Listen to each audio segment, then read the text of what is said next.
It's just less than a decade away, right? That's right. Oh, we'll see. We got Bill in Winter Garden. I wonder if he's going to go buy one of them. Let's see, Bill, you with us? Go ahead, Bill.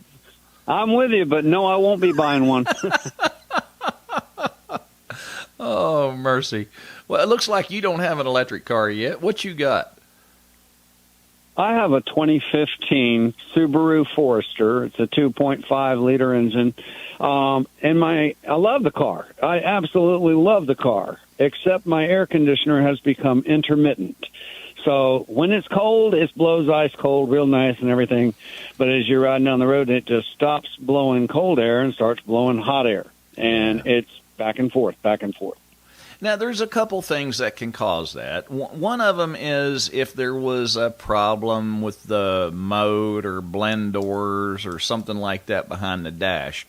But in most cases, Bill, what you got is one of them variable displacement AC compressors. And what that thing does is you don't even have an operable clutch on the front of that compressor. When the motor runs, basically that compressor's running all the time. It never cycles. It never stops running. It runs all the time. And what dictates how much it pumps is a control valve on the back of the AC compressor.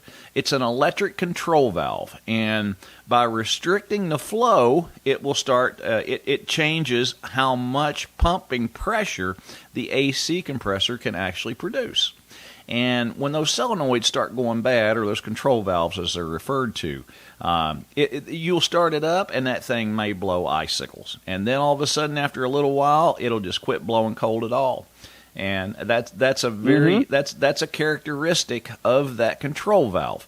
Now, in a perfect world, if you could get to the control valve without having to pull the compressor, and in some of them we can evacuate the refrigerant that's in the system and actually go and take that one control valve out, slap a new one in it, evacuate it, charge the system back up, and you're on your way.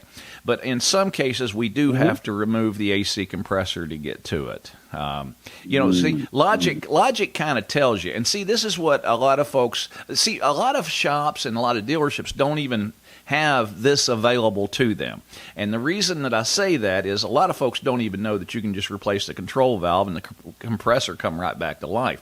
On the other hand, see, if you go to a dealership, they don't have that part number. They couldn't fix it if they wanted to. The only way they can fix it, it's serviceable with a new AC compressor.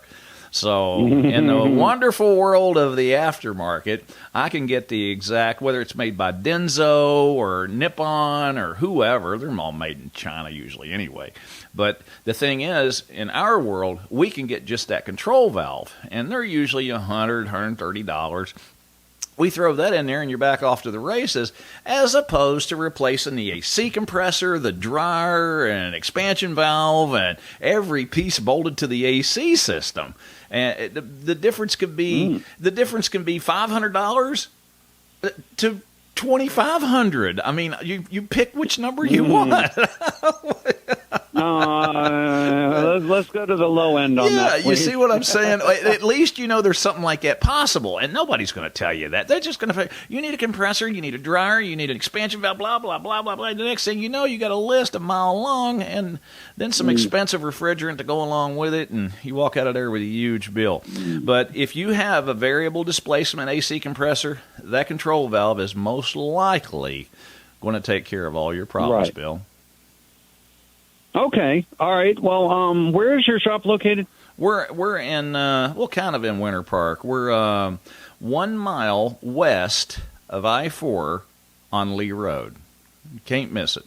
Okay. Just look for the big red Magic Mechanic sign and all the cars. I'll give you a call. I appreciate your help, sir. Hey, thanks for the call, Bill.